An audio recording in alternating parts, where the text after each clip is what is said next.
বেঈমান, আমরা সেই সকালবেলা থেকে বেরিয়ে যাই। বেঈমান, এত বড় ব্যক্তি, এত বড় ব্যক্তি।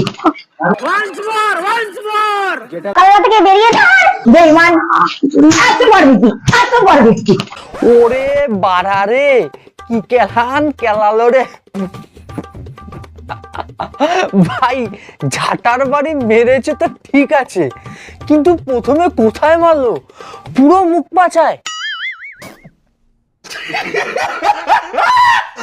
আর পাশের ছেলেটাকে তো মারতে মারতে বের করে দিল।